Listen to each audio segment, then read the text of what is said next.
যদি মাপনা করো আল্লাহ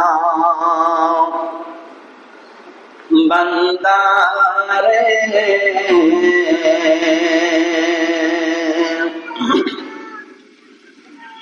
বলতো তোমার বান্দা যাবে কার কাছে আদর করিয়া মানুষ বানাইয়া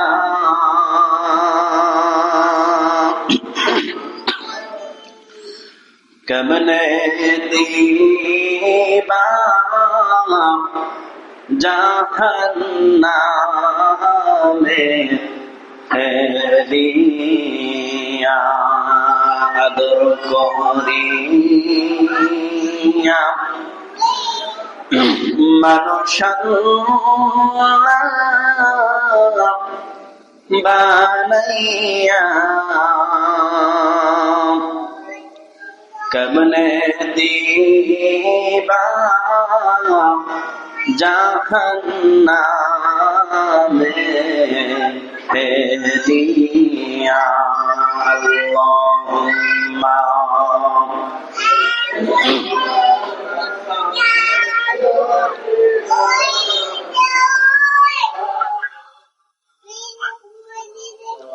ওয়া আলা আলিহি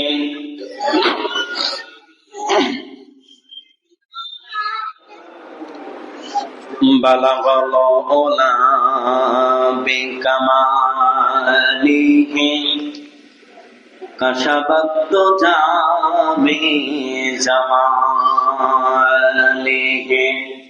হাসানাত জামিউ খিসালিহি সাল্লু আলাইহি ওয়া আলা আল্লাহুম্মা সাল্লি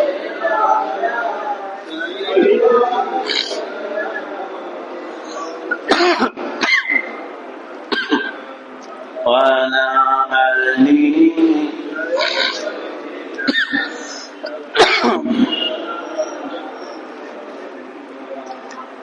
আসসালামু আলাইকুম ওয়া রাহমাতুল্লাহি ওয়া বারাকাতুহু আলহামদুলিল্লাহ ওয়াসসালাতু ওয়াসসালামু আলা আকিবাতিল মুত্তাকিন ওয়া আলা আলিহি ওয়া আসহাবিহি আজমাইন আল্লাহুম্মা আনতাস সালাম ওয়া মিনকাস সালাম তাবারাকা ইয়া জাল জালালি ওয়াল ইকরাম।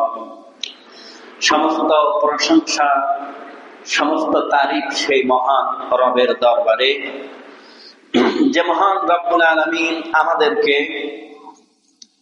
মাহে রমজানে আজ আমাদের শেষ রোজা হতে পারে, এই রোজাই আমাদের জীবনের শেষ হতে পারে, আমাদের জীবনের তারাবি নামাজ শেষ। আগামীকাল ঈদুল ফিতর, পবিত্র 2 রাকাত ওয়াজিব নামাজ। আল্লাহ রাব্বুল আলামিন আগামীকাল আস্তে আস্তেও আমাদের মধ্যে অনেক মানুষ আল্লাহর ডাকে সাড়া দিয়ে চলে যাবে। আজকেও সকালে যখন ঘুম থেকে উঠি তখন একটা এলান হচ্ছে তেবাড়িয়া একজন ব্যক্তি মারা গেছে।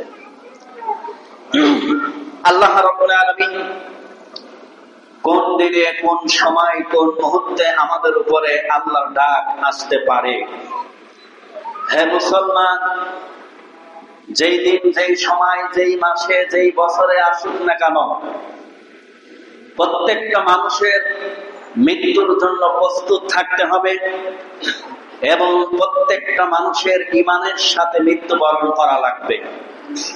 রোজার মাসে মারা গেলে কবরের আযাব মাফ হয়, কিন্তু রোজার মাসে মারা গেলে সে জান্নাত পাবে এরকম কোরআন হাদিসের কোথাও নাই, যদি না সে ঈমান নিয়ে না মারা যায়।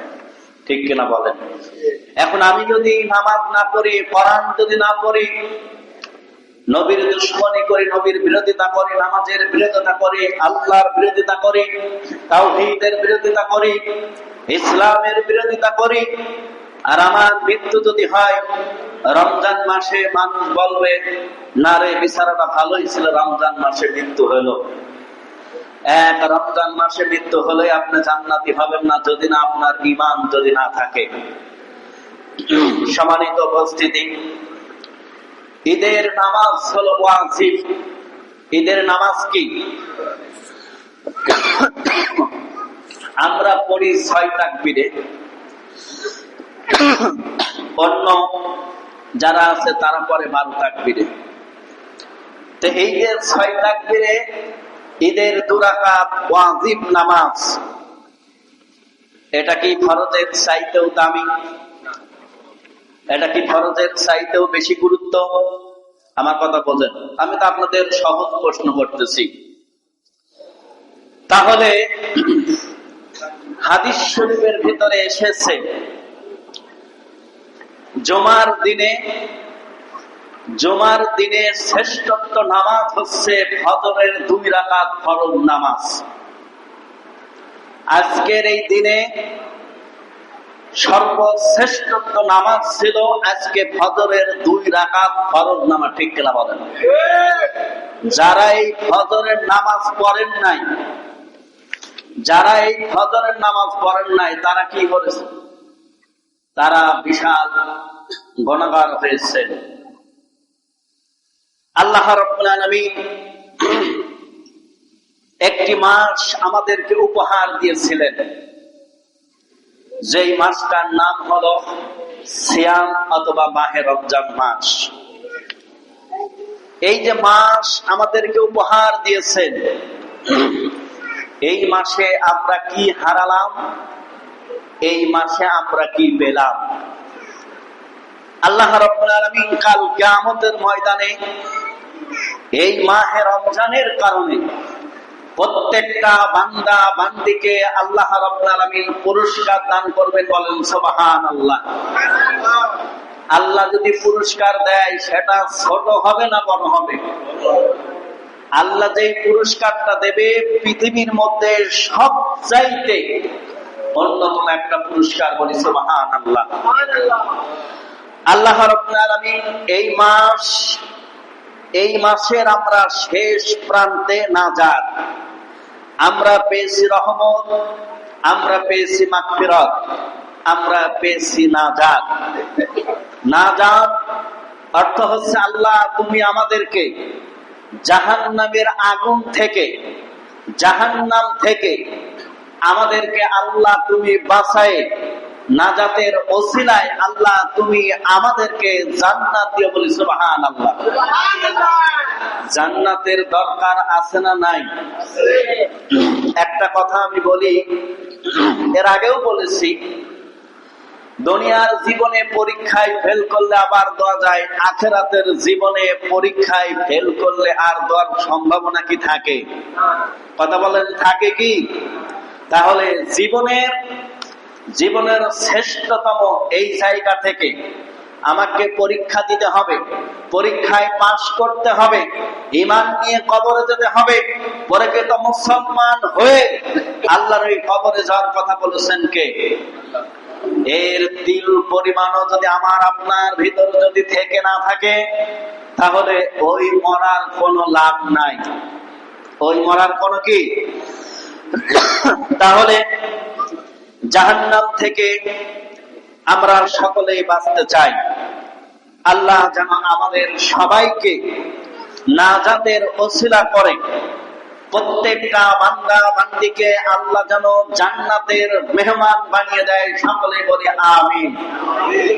আমরা জান্নাতের মেহমান হতে চাই কিনা? এমন একটি মাস আমাদের মাঝ থেকে বিদায় নিচ্ছে, যেই মাসের গুরুত্বটা আমরা বুঝতেছি না, যারা কবরে আছে তারা বুঝতেছে এই মাসের গুরুত্বটা কি, বলেন ঠিক কিনা? কবরবাসীর কবরে আযাব মাফ ছিল, জান্নাতের দরজাগুলি খুলে দেওয়া হয়েছিল, শয়তানকে শৃঙ্খলাবদ্ধ করা হয়েছিল, জাহান্নামের দরজাগুলি বন্ধ করা হয়েছিল। কাজী আসুন আমরা যে মুসলমান দাবি করি, আমরা যে ইমানদার দাবি করি, এই মাসে অসংখ্য মানুষ রোজা রাখে নাই, এই মাসে অসংখ্য মানুষ তারাবি করি নাই, এই মাসে অসংখ্য মানুষ আল্লাহর হুকুম আহকাম গুলো ঠিক মতন পালন করে না, এরকম মুসলমান আছে না নাই? তারা হলেন কপাল পোড়া মুসলমান। কি পোড়া বলেন? তারা কি পোড়া মুসলমান? আপনি যত টাকার মালিক হন না কেন, যত সম্পদের মালিক হন না কেন, এটা আল্লাহর প্রয়োজন নাই, এটা আল্লাহর দরকার নাই। আল্লাহর দরকার হচ্ছে আল্লাহর বান্দা ঈমান নিয়ে কবরে এসেছে কিনা, এইটাই হলো আল্লাহর সবচাইতে বড় পরিচয়, বলেন ঠিক কিনা? আল্লাহ রাব্বুল আলামিন তার বান্দাদেরকে হিসাইবা ইয়াসির শব্দের অর্থ হচ্ছে আল্লাহ রাব্বুল আলামিন প্রত্যেকটা বান্দাকে হিসাব নেবেন। কি নেবেন বলেন তো দেখি? প্রত্যেকটা বান্দাকে আল্লাহ হিসাব নেবেন। আল্লাহ রাব্বুল আলামিন সেই দিন তার কুদরতি ছায়া তলে, একটু ভালো করে কান লাগায় একটু শোনেন। আজকের জমার আগামী জমার আলোচনা আমি করেছিলাম জমাতুল বিদা, আজকেও জমাতুল বিদারই আলোচনা। এই যে হিসাইবা ইয়াসির নামে যে হিসাব হবে, আল্লাহ সেই দিন তার বান্দাদেরকে কুদরতি ছায়া তলে, একটি ছায়া তলে অর্থাৎ একটি পর্দা, একটি আবরণ, ওই ছায়ার আড়ালে নিয়ে সমস্ত বান্দাকে প্রশ্ন করবে। পাঁচটা প্রশ্ন করবে। কয়টা? 1 নাম্বার প্রশ্ন করবে, আমি যে তোমাকে দুনিয়াতে পাঠিয়েছিলাম, আজকে আমলের যে খাতা দেখতেছি, তোমার আমলের খাতায় তো তোমার কোনো আমলই নাই, সব খাতি, সব কি? আল্লাহ সেদিন সরাসরি কথা বলবেন, আড়াল থাকবে, কুদরতি ছায়াতলে একটা পর্দা থাকবে, বান্দার সাথে কথা হবে আল্লাহর। সেই দিন আমি তোমাকে দুনিয়াতে পাঠিয়েছিলাম ভালো কাজ করার জন্য, ভালো কাজের আঞ্জাম দেওয়ার জন্য। ভালো কাজ তুমি করবে, সেই ওসিলায় তুমি আজকে জান্নাত পাবে। কিন্তু আজকে আমলের যে খাতা আমি দেখছি, এই খাতায় তোমার কিছু নাই। আল্লাহ রাব্বুল আলামিনের বান্দা সেই দিন আল্লাহকে বলতেছেন, আল্লাহ আমি জানি আপনার সিফাতে 99টি নাম আছে, কোরআনুল কারীমের ভিতরে আপনার সিফাতে নাম আছে 5,500। আল্লাহ 5,500 নামের ভিতরে আমি আপনাকে একটা নাম ডাকতাম, একটা নামে আমি আপনাকে খুব ভরসা করতাম, একটা নামে আমি খুব বিশ্বাসী ছিলাম, একটা নামকে আমার জীবনের চাইতেও বেশি ভালোবাসতাম। সেই নামটা হলো গফুরুর রহিম। বলেন সুবহানাল্লাহ। নামটা কি বলেন তো দেখি?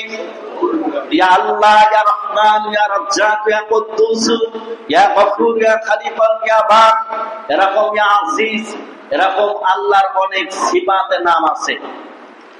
তার ভিতরে ওই বান্দা আল্লাহ রাব্বুল আলামিন বলতেছেন, আমার জীবনের সবচাইতে যে নামটা আমার কাছে ভালো লাগতো আল্লাহ, সেই নামটা হলো গফুরুর রহিম। যা আল্লাহ হলেন গফুরুর রহিম।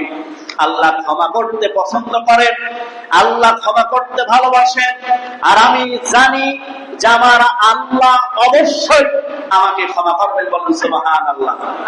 ও মুসলমান, আমার আপনার জীবনে এই একটা নাম যদি আল্লাহর নামে যদি তাকওয়া ভিত্তিক নাম থাকে, ইমানদারি ভিত্তিক যদি নাম থাকে, মন এবং জান দিয়ে, কলিজা দিয়ে, প্রাণ দিয়ে, আমার জীবন দিয়ে যদি একটা নাম যদি আমি আল্লাহকে জপতে পারি, ভালোবাসতে পারি, এই একটা নামের ওসিলায় আল্লাহ মাফ করে দেবেন, তবে বিশ্বাস থাকতে হবে কার প্রতি?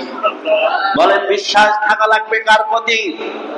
আল্লাহ কিন্তু বলেছেন যে তোমরা অল্প আমল করো, অল্প আমলেই কি জান্নাত, সেই আমলটা যেন আল্লাহর কাছে পছন্দ হয়। তাহলে আল্লাহ যেদিন হিসাব নেবেন, আল্লাহর কুদরতি ছায়াতলের সবাইকে সেদিন ডাকবেন, এক এক করে ডাকবেন।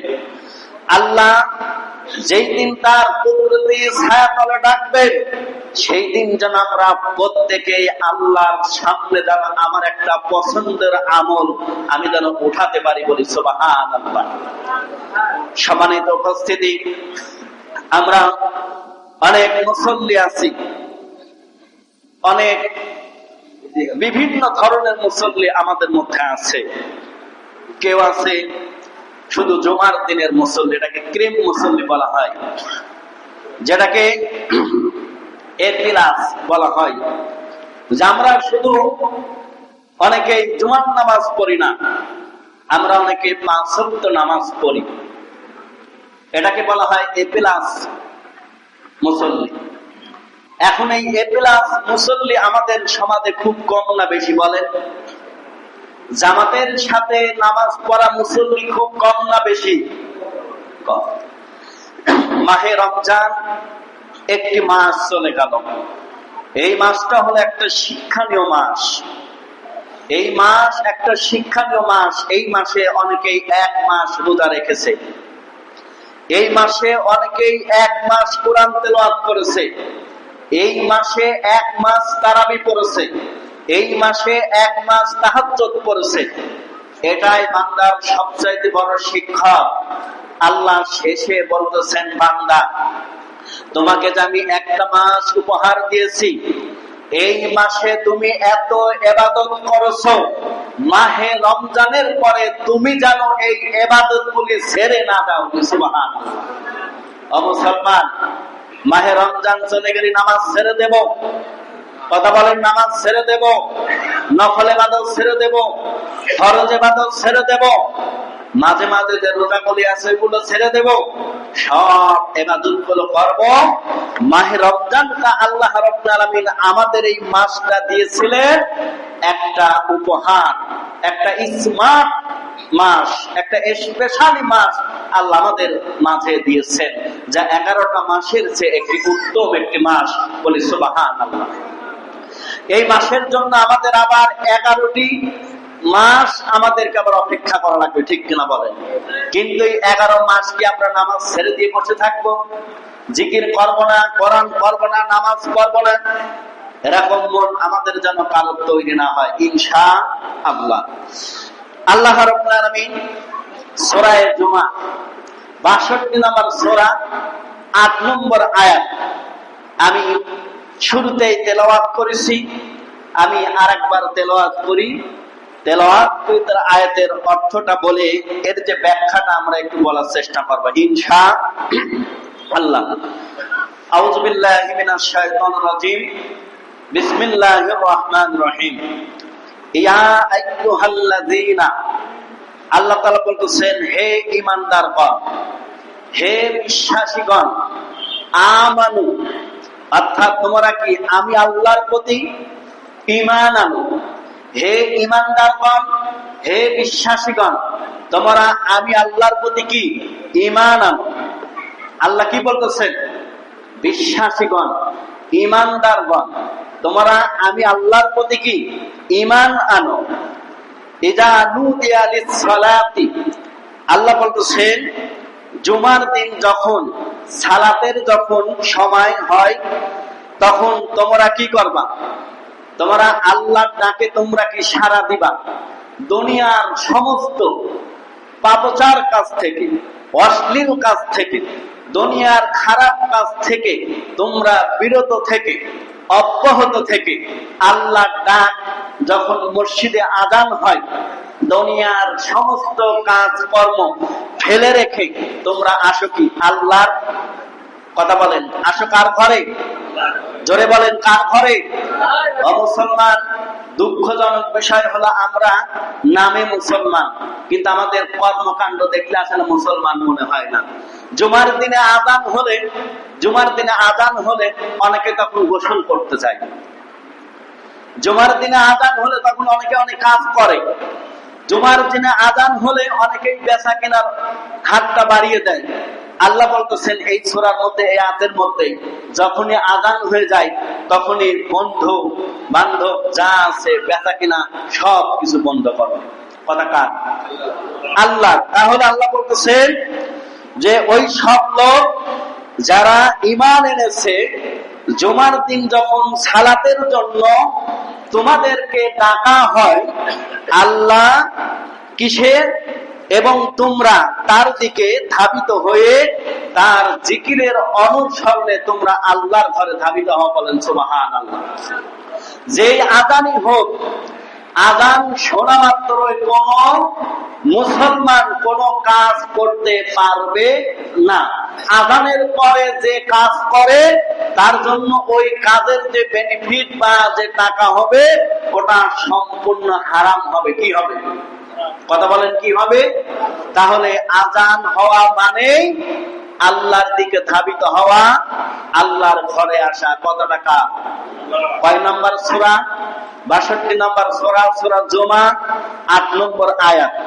ঠিক আছে। তাহলে আযান হয়ে গেলে কোন মুসলমান বাড়িতে থাকা, দোকানে থাকা, ব্যবসা বাণিজ্য এগুলো সব একজন মুসলমানের জন্য হারাম করেছেন কে? আজকে আমাদের বাংলাদেশে যত মসজিদ আছে 12:30 আযান হয়, কোথায় একটু আগে হয়, কিন্তু দেখা যাচ্ছে ঠিক এমন একটা টাইম এরা আসে খুতবা শেষের দিকে। খুতবা শোনাটা হচ্ছে ওয়াজিব, ফরজের পরেই ওয়াজিবের স্থান। তাহলে এই খুতবা শোনাটা কি ওয়াজিব। এই যে এখানে বসে আছেন সওয়াব হচ্ছে, এখান থেকে বের হবেন কি গুনাহে লিপ্ত হচ্ছেন। আল্লাহর ঘরে যতটা সময় দান করবেন আপনার জন্য ততটাই কি ভালো। তাহলে আযান হয়ে গেলে কোন কাজ আর করা যাবে না। এই কথা কার? আল্লাহ। আল্লাহ রাব্বুল আলামিন আজকের যে জুমার যে আলোচনা, জুমাতুল বিদার আলোচনা আমি গত জুমায় করেছিলাম। সম্মানিত উপস্থিতি, আমাদের আল্লাহ রাব্বুল আলামিন তাকদীরে 30টি রোজা রেখেছেন, এজন্য হয়তো আজকে আমরা জুমার আলোচনাটা পেয়েছি। এটা হলো আরবি মাস, এই মাসের নাম হলো রমজান মাস। ইংরেজিতে বলা হচ্ছে এই মাসের নাম হচ্ছে মার্চ মাস। ঠিক আছে। তাহলে এই যে মার্চ মাস, আর এই মাসের আজকে হচ্ছে 20 তারিখ। কয় তারিখ? আরবিতে হচ্ছে 30 তারিখ, অর্থাৎ রমজান মাসের আজ হচ্ছে শেষ, বাংলাতে হচ্ছে 6 তারিখ। এই মাসের, এই যে মাহে রমজান মাস, এই মাসের পরে যে মাসটা আসবে সেই মাসটা হলো শাওয়াল মাস। কি মাস বলে? শাওয়াল মাসের রোজা আছে 6টা। রোজা আছে কয়টা? এই 6টা রোজা আমাদেরকে রাখা লাগবে।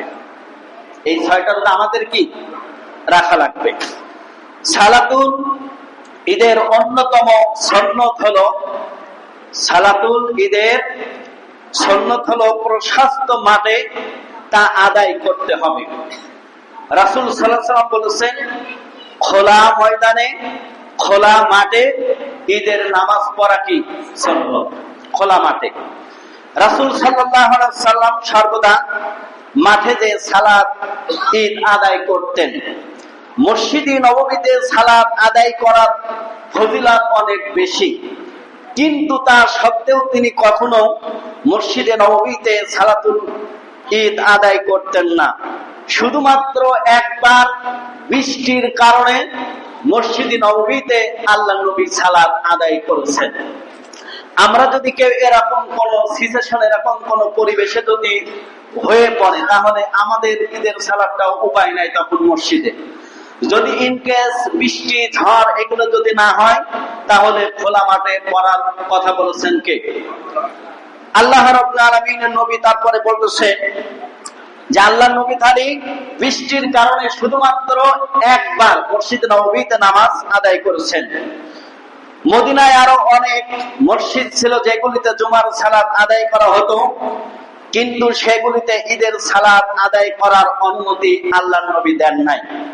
কিন্তু আমাদের বাংলাদেশের কালচারে অনেক জায়গা, অনেক মসজিদে ঈদের জামাত হয়। এটা আমার মতে না, এটা রাসূল সাল্লাল্লাহু আলাইহি ওয়াসাল্লামের বাণী এবং তার হাদিস অনুপাতে ঈদের নামাজটা মসজিদে কি ঠিক না। তাহলে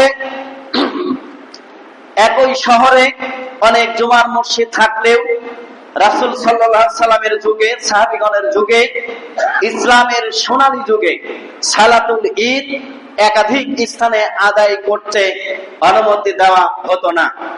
একই শহরে বা একই এলাকায় একাধিক স্থানে ঈদের সালাত আদায় করলে তা আদায় হবে কিনা সে বিষয়ে ফকিহগণদের মতভেদ রয়েছে। তারপরে বলা হচ্ছে, আজকাল শহরগুলিতে বিশেষ করে প্রত্যেক মহল্লার মসজিদে ঈদের সালাত আদায় করা হয়। এই কাজটি ইসলামী চেতনার পরিপন্থীতে সুন্নতের খেলাফ বা মাকরুহ। ওজর ছাড়া মসজিদে সালাতুল ঈদ আদায় করা মাকরুহ বলে ফকিহগণ তা উল্লেখ করেছেন। তাহলে মসজিদে ঈদের জামাতের কথা কি আল্লাহর নবী নিষেধ করেছেন। তারপরে বলা হচ্ছে, সালাতুল ঈদ ইসলামী ভ্রাতৃত্ব এবং ঐক্য ভালোবাসা প্রতীক। এই সারাত শহরে বা গ্রামের সকল মানুষ একটি বড় মাঠে একত্রিত হয়ে সালাত আদায় করবে। সারা শহরে বা এলাকার সকলেই এক স্থানে সমবেত হবে, দেখা সাক্ষাৎ, সালাম ও শুভেচ্ছা বিনিময় করবেন। সারা বছর যাদের সাথে সাক্ষাৎ হয় না, তাদের সাথে সাক্ষাৎ উপলক্ষে সালাত আদায় করতে হবে। ছোট বড় সকলেই আনন্দ ও পারজল্য উন্নত হবে। আর ওই সব মূল কেন্দ্রিক ভাবে ঈদের মাঠে সালাত আদায় করার কথা নবীজি বলেছেন। রাসূল সাল্লাল্লাহু আলাইহি সাল্লাম সাহাবীগণের যুগে ও মুসলিম উম্মার সোনালী দিনগুলিতে এই অবস্থা ছিল আধুনিক সভ্যতার স্বার্থপর ও মানবিকতার প্রতারিত, এবং যাদের এই তাৎপর্যটি হারিয়ে ফেলেছে।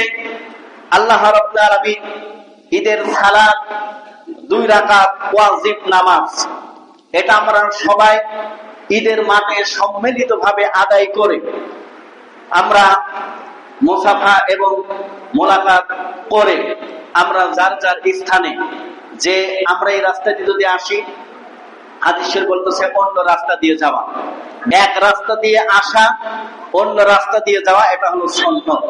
তার মানে অনেকেই ঢাকা থেকে এসেছে, অনেকে বিভিন্ন জায়গা থেকে এসেছে, অনেকের সাথে অনেকের এক বছর দেখা হয় না, হয়তো এই রাস্তায় গেলে তার সাথে দেখা হতে পারে, সালাম বিনিময় হতে পারে, কথা হতে পারে। এই জন্য আল্লাহর নবী খোলা মাঠের কথা বলেছেন, বড় মাঠের কথা বলেছেন, যেখানে অনেকেই আসবে, অনেকের সাথে ভালোবাসা মত বিনিময় হবে, দেখা হবে, সাক্ষাৎ হবে। ঠিক আছে, এটা নবীজির হাদিস, এটা গল্প নয়। কিন্তু আজকে দেখেন আমরা যারা মসজিদে নামাজ করে বাইরে চলে যাচ্ছি না, আমাদের অনেকে আপনজন প্রিয়জন আছে যাদের সাথে আমাদের 1 বছরের উপরে দেখা হয় না, এরকম আছে না? তাদের সাথে আমাদেরকে দেখা করতে হবে, ভালো কথা বলতে হবে, সালাম বিনিময় করতে হবে, মোলাকাত করতে হবে। তারপরে বলা হচ্ছে, এখন আমরা 5 ওয়াক্ত সালাতের মতোই ঈদের সালাত আদায় করি। ইচ্ছা মতন আমরা ঈদের সালাতটা মসজিদে আদায় করছি। মসজিদে ঈদের সালাত আদায় করা কি যাবে? ঝড় বৃষ্টি যদি না হয় তাহলে আদায় করা যাবে না। তারপরে বলা হচ্ছে, ঈদের মাঠে হেঁটে যাওয়া হচ্ছে সুন্নত। ঈদের মাঠে হেঁটে আসা কি সুন্নত, কারণ আমি নিজে হেঁটে আসতে পারবো না। ঠিক আছে, আমারটা আমি আগেই বলি। ঠিক আছে, চেষ্টা করলে পারা যায়, যদি চেষ্টা করি তাহলে পারা যায়। ঠিক আছে, আধা ঘন্টা আগে বের হলাম, হেঁটে চলে আসলাম। ইনশাল্লাহ এবার থেকে চেষ্টা করি, এবার গাড়ি নিয়ে আসবো না ইনশাল্লাহ, এবার আমরা হেঁটেই আসবো। কেউ যানবাহন নিয়ে আসবেন না, কেউ আবার আমার কথা মাইন্ডে নিয়েন না। ঠিক আছে, যেহেতু যানবাহন নিয়ে আসতে নিষেধ করলো, আমি আসবো না, সেটা আমার ব্যক্তিগত ব্যাপার। তবে হেঁটে আসাটা সুন্নত, আল্লাহ নবীর একটা সুন্নত আমরা এবার পালন করি ইনশাআল্লাহ।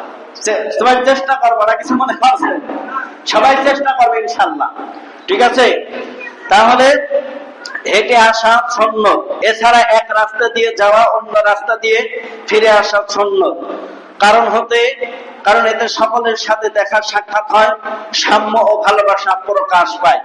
সূর্য পুরাপুরি উদিত ফজরের নামাজ না হওয়া পর্যন্ত ঈদের নামাজ পড়া যাবে না। যদি মনে করেন যে ফজরের নামাজ তো পড়লামই, ঠিক আছে, এখনই পড়ি, আধা ঘন্টা 1 ঘন্টা